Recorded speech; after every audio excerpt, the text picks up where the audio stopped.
Bonjour à tous, c'est Lionel Tonato, j'espère que vous allez bien. Aujourd'hui dans cette vidéo, on va parler de YouTube SEO. Alors qu'est-ce que c'est que le YouTube SEO? Enfin, qu'est-ce que j'entends par là? C'est dès le moment où vous allez charger votre vidéo, c'est toutes les étapes qui vont vous permettre de pouvoir configurer votre titre, configurer vos tags, configurer votre miniature, bref, tout ce qui est à configurer pour que votre vidéo apparaisse de la manière la plus optimale possible dans la colonne de vidéos suggérées, dans les résultats de recherche YouTube et inversement sur tous les autres sites et autres. Alors, si vous voyez cette vidéo, il y a de grandes chances que ce soit parce que justement vous soyez déjà membre de ma formation sur comment créer une campagne YouTube Ads efficace. Si ce n'est pas le cas, c'est pas grave, ces conseils peuvent s'appliquer vraiment pour tout le monde, pour les créateurs de contenu, pour les gens qui veulent poster de manière temporaire ou autre. Voilà, les conseils sont vraiment universels, donc je vais vous montrer sur mon écran comment je configure de A à Z le chargement d'une vidéo et son optimisation pour gagner le maximum de vues sur YouTube. Je vous montre ça tout de suite dans 30 secondes. En attendant, générique.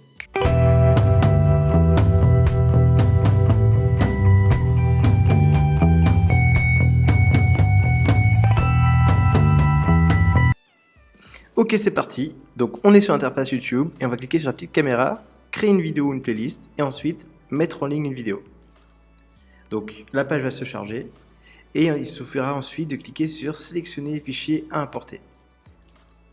Vous sélectionnez votre vidéo et très important, normalement, renommez bien la vidéo avant de pouvoir la charger parce que ça compte dans les métadonnées. Donc vous voyez maintenant, on est sur le titre. Donc stratégie YouTube, on va mettre des crochets parce qu'il faut savoir que les titres avec des crochets, des parenthèses, etc. Recueillent beaucoup plus de clics que la moyenne puisque c'est quelque chose qui les fait sortir un petit peu du lot. D'accord? Un peu comme les majuscules devant les premiers mots. Comme PewDiePie, vous avez le premier P, etc. Une fois que vous avez configuré le titre, on va maintenant aller configurer justement les tags. La description, je vous montrerai un peu plus tard. Donc mettez d'abord les mots auxquels vous pensez. Donc moi, c'est vraiment tout ce qui est stratégie YouTube. Ensuite, très important, il faut vraiment que vos mots-clés soient complètement adaptés au thème de votre vidéo. Donc moi, je sais que j'ai fait une vidéo sur PewDiePie, donc c'est un des mots-clés qu'il faut que je mette en priorité. Donc voilà, là je vais taper PewDiePie. Voilà, une fois que vous êtes à court d'idées, c'est là que justement vous allez commencer à utiliser des outils beaucoup plus précis comme notamment le keywordtool.io qui est un outil extrêmement pratique qui vous montre la volumétrie des mots-clés, les questions qui sont posées en fonction du mot-clé que vous souhaitez étudier et les tendances, donc extrêmement efficace. Je vous mets le lien d'ailleurs dans la description. Donc regardez un petit peu les différents mots-clés qui sont tapés sur YouTube et vous allez regarder ceux qui sont les plus en accord avec votre niche justement. Une fois que vous avez continué de scroller, vous remontez tout simplement et vous allez les rajouter soit à la main, d'accord, parce que si vous voyez qu'il n'y en a qu'un ou deux qui vous intéressent, soit le but ça va être justement d'aller sélectionner ceux qui sont les plus intéressants.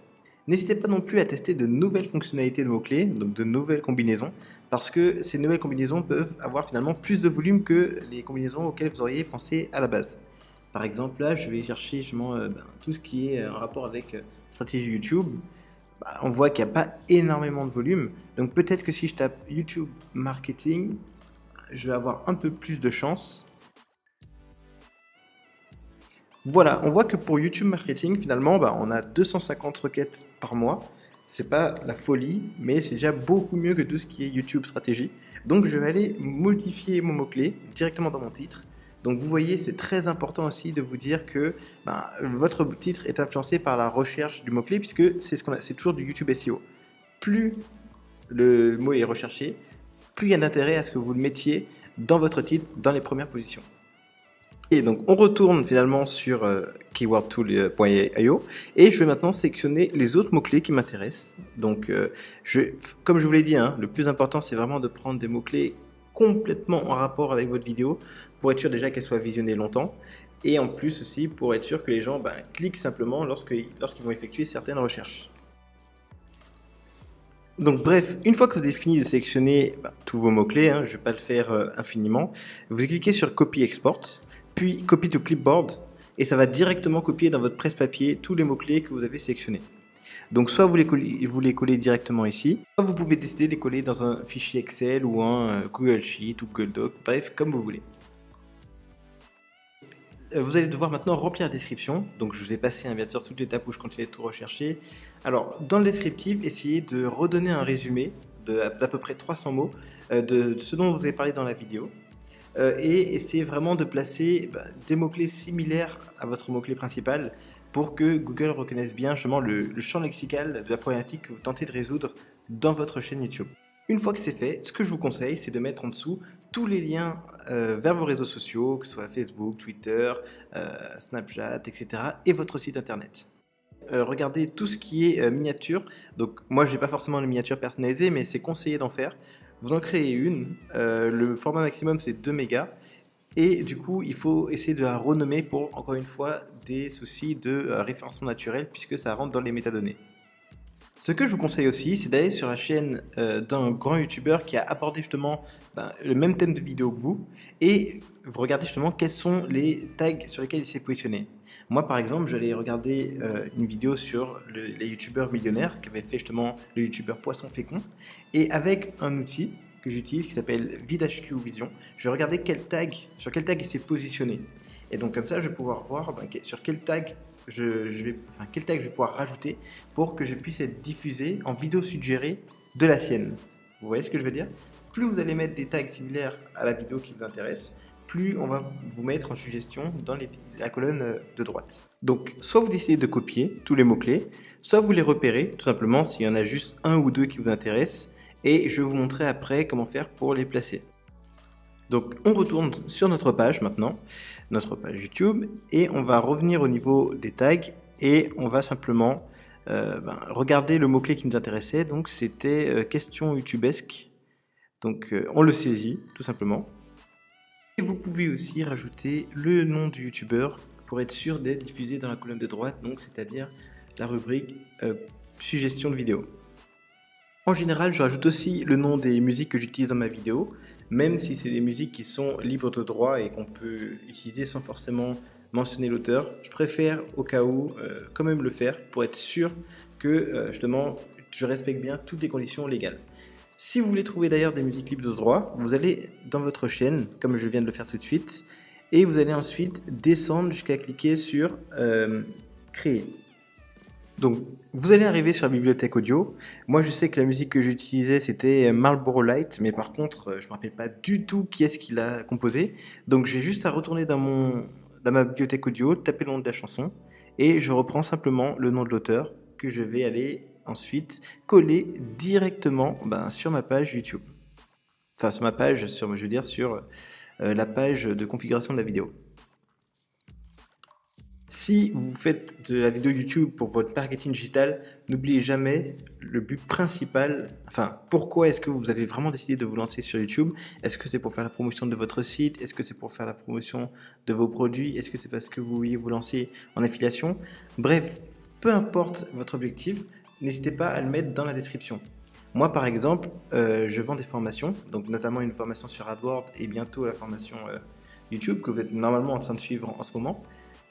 Moi je vais aller mettre tous ces liens là dans cette vidéo là, comme ça tous ceux qui sont intéressés par le SEO YouTube ou simplement par le fait de développer leur business vont aller, une fois qu'ils ont aimé ma vidéo, cliquer sur le lien en dessous et arriver directement sur mon offre.